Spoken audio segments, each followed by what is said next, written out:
नमस्कार, Sridevi classes YouTube channel पर एक बार फिर आपका स्वागत है। हमारे विषय कंट्रोल सिस्टम में आज करते हैं सेकंड ऑर्डर के ट्रांसफर फंक्शन के टाइम डोमेन एनालिसिस की वीडियो। एक जनरल सेकंड ऑर्डर का कंट्रोल सिस्टम का फॉरवर्ड पाथ ट्रांसफर फंक्शन इस तरह से है। ये एक टाइप 1 सेकंड ऑर्डर का फंक्शन है। s 2 बार मल्टीप्लिकेशन होकर हाईएस्ट पावर 2 रहता है और एक पोल s = 0 पे है। एक पोल ओरिजिन पर होने के कारण ये टाइप 1 सिस्टम है और s की पावर डिनोमिनेटर में 2 होने के कारण ये सेकंड ऑर्डर का सिस्टम है। अगर हम यूनिटी नेगेटिव फीडबैक के साथ क्लोज लूप कंट्रोल देखें तो close loop transfer function controlled output और रेफरेंस इनपुट के साथ ये स्वरूप रखता है। ये जो मानक स्वरूप है एक सेकंड ऑर्डर के ट्रांसफर फंक्शन का, इसमें ये जो ओमेगा एन है इसे हम undamped natural frequency of second order system कहते हैं। एक एलसी सर्किट में ये 1/√LC होती। बिना डैम्पिंग के सिस्टम जिस फ्रीक्वेंसी पे ऑसिलेशन करता है वो ये ओमेगा एन है। यहाँ ये जीटा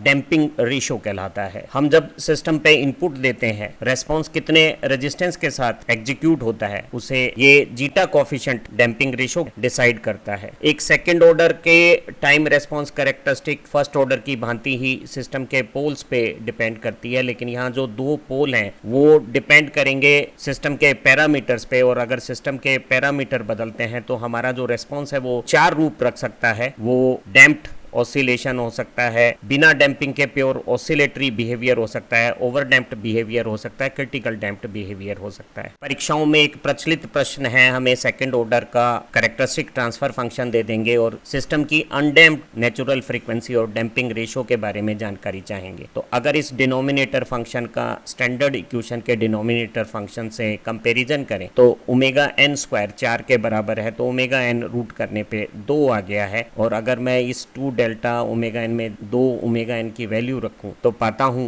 जीटा डैम्पिंग फैक्टर 0.5 आ गया है। किसी भी ट्रांसफर फंक्शन के लिए जो कंट्रोल्ड आउटपुट का टाइम रेस्पॉन्स है वो न केवल रेफरेंस इनपुट सिग्नल के बिहेवियर पे डिपेंड करेगा, पर वो मूलतः डिपेंड करता है हमारे इस हरी हाईलाइट में आए हुए पॉलिनोमियल पे। अगर हम इस डिनोमिनेटर पॉलिनोमियल को इक्वल टू 0 कर दें तो ये जो समीकरण का स्वरूप है इसे हम ट्रांसफर फंक्शन की कैरेक्टरिस्टिक इक्वेशन कहते हैं। और इस कैरेक्टरिस्टिक इक्वेशन के जो 2 रूट्स हैं जो पोल की पोजीशंस बताते हैं, अगर हम -b + -b² - 4ac/2a रूल लगाएं तो वो ये 2 स्वरूप में आ गए हैं। और इन पोल की नेचर डिपेंड करेगी हमारे डैम्पिंग फैक्टर जीटा की वैल्यू पे। जीटा की वैल्यू के हिसाब से 4 रूप कैसे होंगे समझते हैं। एक सेकंड ऑर्डर सिस्टम के टाइम रेस्पॉन्स के 4 रूपों में से एक रूप ओवरडैम्प्ड कहलाता है जब जीटा डैम्पिंग फैक्टर की वैल्यू 1 से ज्यादा हो। अगर ये जीटा 1 से ज्यादा है तो ये रूट में जो क्वांटिटी है वो एक रियल क्वांटिटी होगी और प्लस के साथ और माइनस के साथ 2 सेपरेट और रियल रूट हमारे बनेंगे। और ऐसी कंडीशन में जो हमारा टाइम रेस्पॉन्स होगा वो स्लोली राइज करेगा और अपनी फाइनल स्टेडी स्टेट वैल्यू पे बिना किसी ऑसिलेशन के थोड़ा ज्यादा समय लेकर पहुंच जाएगा। एनालिसिस की दृष्टि से एक सेकंड ऑर्डर सिस्टम का सबसे सरल रूप क्रिटिकल डैम्प्ड है, जहां जीटा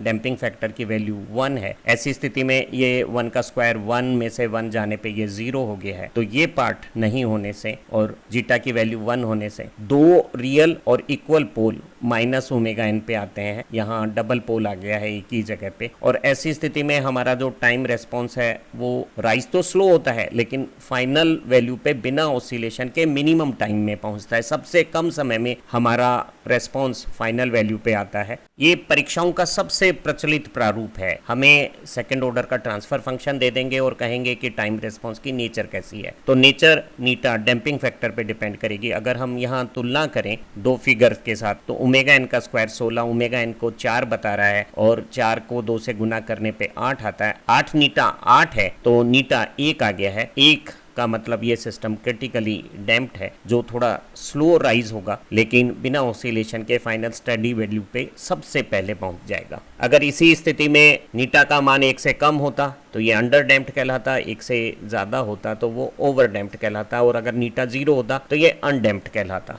एक second order system under damped कहलाएगा अगर नीटा का मान 1 से कम और 0 से ज्यादा हो। ऐसी स्थिति में जो पोल्स होंगे वो कॉम्प्लेक्स कॉन्जुगेट होंगे जिसमें रियल और इमेजिनरी दोनों पार्ट होंगे। ज्यादातर जो हमारे कंट्रोल सिस्टम है वो हम बेटर फास्ट शुरुआती रेस्पॉन्स के लिए क्रिटिकल डैम्प से थोड़ा कम अंडर डैम्प्ड बनाते हैं, अर्थात टिपिकल डैम्पिंग की वैल्यू 0.8 से 0.9 के बीच में रखी जाती है। और जो दो हमारे पोल्स हैं कैरेक्टरिस्टिक इक्वेशन को सॉल्व करने में, क्योंकि नीटा 1 से छोटा है तो वो √(-1) इमेजनरी नोटेशन से आ गए हैं, एक प्लस नोटेशन के साथ और एक माइनस नोटेशन के साथ इमेजनरी पार्ट रखेगा, और दोनों का रियल पार्ट सेम है। रियल पार्ट ओमेगा एन का नीटा टाइम्स है और इमेजनरी पार्ट ओमेगा एन का 1 - नीटा स्क्वायर का स्क्वायर रूट टाइम्स है। ऐसी कंडीशन में जो हमारा ट्रांजिएंट रेस्पॉन्स है वो फास्ट राइज होगा, अपनी फाइनल वैल्यू को क्रॉस करके ओवरशूट करेगा, ओवरशूट को पीक पाके वापस ऑसिलेशंस करता हुआ फाइनल स्टडी वैल्यू पे सेटलिंग टाइम के बाद, जो डिपेंड करेगा टाइम कांस्टेंट के अनुसार, 4 टाइम कांस्टेंट में 2% लिमिट्स में सेटल हो जाएगा। हम डिटेल से इसे समझेंगे। अगर जीटा डैम्पिंग फैक्टर की वैल्यू 0 हो तो ऐसा सेकंड ऑर्डर सिस्टम है वो अनडैम्प्ड कहलाएगा। नीटा की वैल्यू 0 होने के कारण हमारे रूट का ये भाग 0 हो गया है, और नीटा 0 होने से √(-1) एक इमेजनरी फिगर आ गया है, और जो दो रूट आए हैं वो सिर्फ इमेजनरी और कॉन्जुगेट फॉर्मेट में है, एक +j⍵n और एक -j⍵n। तो जो हमारे पोल्स हैं वो कॉन्जुगेट और इमेजनरी हैं, और ऐसी स्थिति में जो ट्रांजिएंट रेस्पॉन्स है वो अनडैम्प्ड और सस्टेन्ड ऑसिलेशंस होंगे, और ऑसिलेशन थ्योरेटिकली अनंत समय तक जारी रहेंगे। हमने जाना था कि एक यूनिटी फीडबैक के साथ close loop transfer function second order के लिए ये स्टैंडर्ड रूप रखता है ω(n² divided by s² 2 zeta ω(n)s plus ω(n²). यहाँ ω(n) natural undamped oscillation frequency है और ये जीटा डैम्पिंग फैक्टर है। एक यूनिट स्टेप फंक्शन के लिए RS 1/s है, उसकी वैल्यू को अगर हम यहाँ CS निकालने के लिए दूसरी तरफ ले लें तो ये स्वरूप आ जाएगा। और यहाँ जो कैरेक्टरिस्टिक डिनोमिनेटर में अगर सेपरेशंस करते हैं पार्शियल फ्रैक्शन के एक्सपेंशन के लिए तो ये दो स्वरूप हो गए हैं, और अगर जीटा 1 से कम हो तो हमने इस डिनोमिनेटर पोलिनोमियल में जीटा² ω(n² को जोड़ा और घटाया है। और ऐसी स्थिति में ये जो पहला लाल सर्किल में आप देखिए जो क्वाड्रेटिक इक्वेशन आई है वो s+2 जीटा ω(n) का होल स्क्वायर हो गई है, और ये जो दूसरी टर्म है वो ω(n² 1 - नीटा स्क्वायर आ गई है। हम इसे स्टैंडर्ड s+a का होल स्क्वायर प्लस ω² का स्वरूप देंगे। ये डिनोमिनेटर पॉलिनोमियल s+a का होल स्क्वायर बन गया है, और यहाँ हमने इस फैक्टर को ω² बनाने के लिए ω(d) का होल स्क्वायर कर दिया है, जहाँ ω(d) अनडैम्प्ड नेचुरल फ्रीक्वेंसी में √1 - जीटा स्क्वायर हो गया है। इसको हम डैम्प्ड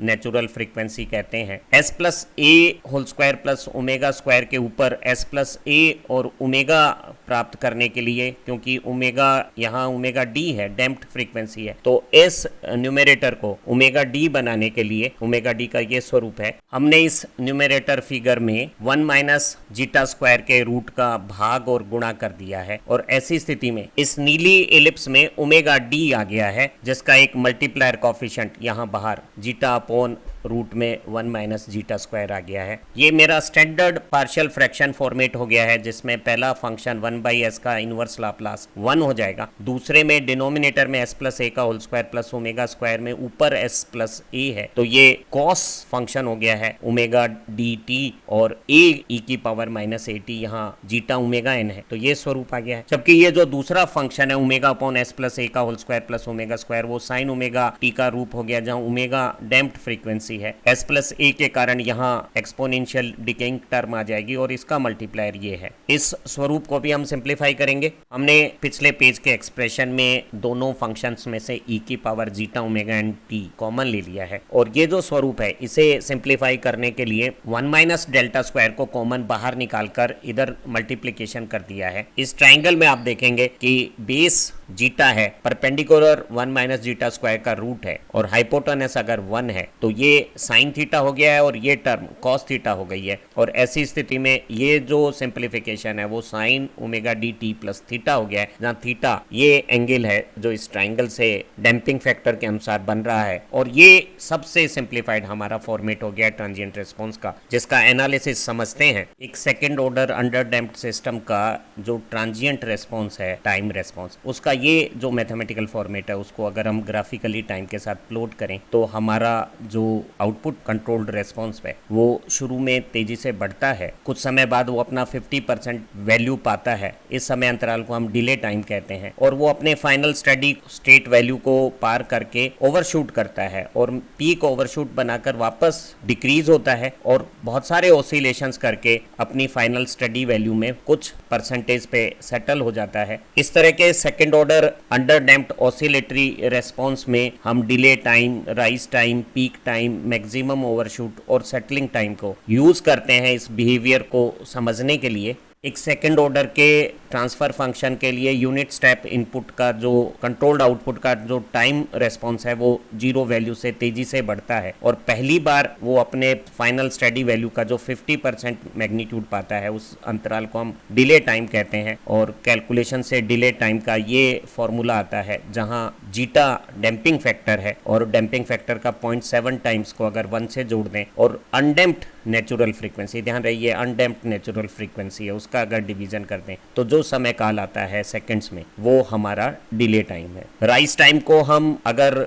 अंडर डैम्प्ड सिस्टम है जैसा यहाँ चित्र में दिखाया गया है तो इसे हम समझते हैं 0 से 100% वैल्यू जो फाइनल स्टडी है वहां तक आने का समय है। पहली बार 100% वैल्यू जितने समय में आती है उस समय को हम राइज टाइम कहते हैं। अगर यही second order transfer system over damped होता तो हमारा राइज टाइम इसमें 10% से 90% ऑफ फाइनल वैल्यू आने का समय होता। और आप देखेंगे कि ये जो हमारा साइनोसॉइडल बिहेवियर है इसकी आधी साइकिल यहाँ पॉजिटिव पीक पे होती है और ये आधी साइकिल के समय काल पाई रेडियन से कुछ एंगल फाई या थीटा पहले राइज टाइम का एंगल बना लेता है और राइज टाइम ये एक्सप्रेशन रखेगा। ध्यान रहे यहाँ डिनोमिनेटर में डैम्प्ड फ्रीक्वेंसी ऑफ ऑसिलेशन है जो omega n multiplied by under root 1 minus zeta square है। एक अंडर डैम्प्ड बिहेवियर अपनी पहली बार फाइनल स्टडी वैल्यू पाने के बाद भी मूव करता है और वो ओवरशूट करके एक पीक मैग्नीट्यूड पाता है और ये पीक मैग्नीट्यूड अपनी फाइनल वैल्यू से कितनी प्रतिशत ऊपर है उसे हम पीक ओवरशूट कहते हैं और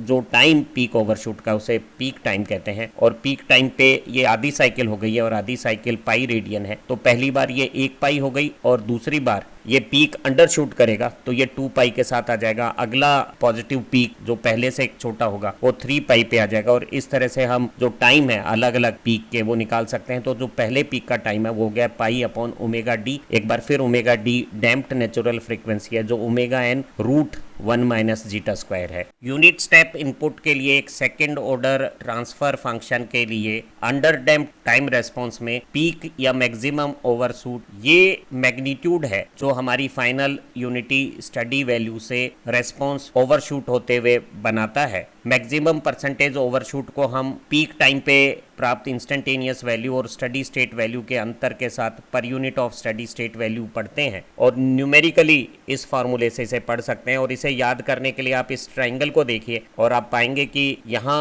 1 माइनस जीटा स्क्वायर के रूट बटा जीटा को हम इस ट्राइंगल में टेन थीटा पढ़ सकते हैं तो इसे आप ई की power minus pi upon tan theta भी पढ़ सकते हैं जहाँ थीटा इस ट्राइंगल से याद किया जा सकता है। ई की घात minus pi upon tan theta जहाँ टेन थीटा इस ट्राइंगल से दिया जाएगा। हम पाते हैं कि अगर हमारा डैम्पिंग फैक्टर जीटा कम होता है तो पीक ओवरशूट का मान बढ़ता चला जाएगा और जीटा 0 होने पे अनडैम्प्ड सिस्टम में पीक ओवरशूट 100% होगा। एक सेकंड ऑर्डर के under damped transfer function system में जब यूनिट स्टेप इनपुट होता है तो हमारा जो ऑसिलेटरी टाइम रेस्पॉन्स है वो एक्सपोनेंशियली डिके होता है। उस एक्सपोनेंशियल डिकेइंग पार्ट का जो टाइम कांस्टेंट है वो 1 अपॉन जीटा ओमेगा एन है और हमारा जो रेस्पॉन्स है वो एक टाइम कांस्टेंट के बाद ट्रांजिएंट पार्ट 63% डिक्रीज होके 37% रह जाता है और अगले टाइम कांस्टेंट में वो रिमेनिंग 37 का भी 63% डिके होके सिर्फ 13.5% रह जाता है। वो 3 टाइम कांस्टेंट में 5% टॉलरेंस में और 4 टाइम कांस्टेंट में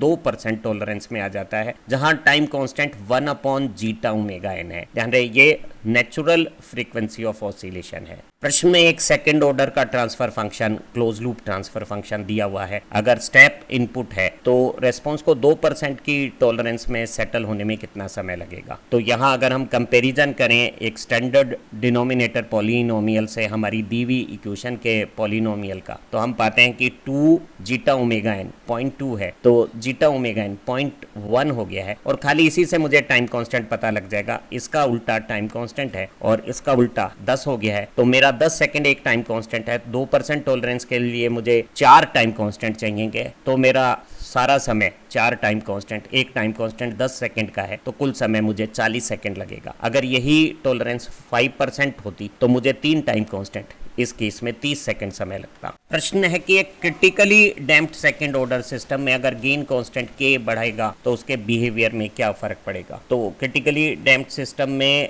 अगर गेन बढ़ता है तो राइज टाइम थोड़ा डिक्रीज हो जाएगा, वो शुरू में थोड़ा तेज चलेगा, लेकिन क्रिटिकल डैम्प्ड में कोई ओवरशूट नहीं होता, सेटलिंग टाइम पे भी इसका कोई असर नहीं पड़ेगा। अगर यही प्रश्न अंडर डैम्प्ड का होता तो गेन बढ़ाने से डेफिनेटली हमारा रेस्पॉन्स तेज होने से राइज टाइम कम होता, लेकिन परसेंटेज ओवरशूट बढ़ते और सेटलिंग टाइम भी बढ़ जाता। तो अंडर डैम्प्ड में गेन बढ़ाने से रेस्पॉन्स फास्ट होगा, पीक ओवरशूट इंक्रीज होगा लेकिन कम समय में आएगा और सेटलिंग टाइम बढ़ जाएगा। उम्मीद है इस वीडियो की मदद से आप कंट्रोल सिस्टम में जो सेकंड ऑर्डर सिस्टम है उनके टाइम रिस्पॉन्स एनालिसिस को बहुत तेजी से रिवाइज करके परीक्षा में अच्छे अंक प्राप्त कर पाएंगे। परीक्षाओं के लिए और ज़्यादा बेहतरीन सपोर्ट के लिए, स्टडी मटेरियल और प्रॉब्लम सॉल्विंग के लिए YouTube पे श्रीदेवी क्लासेस चैनल की ईगर टू लर्न मेंबरशिप भी ज्वाइन करें और अपनी परीक्षाओं को आसान बनाएं। फिर मिलते हैं एक नई लर्निंग वीडियो के साथ। Thank you very much.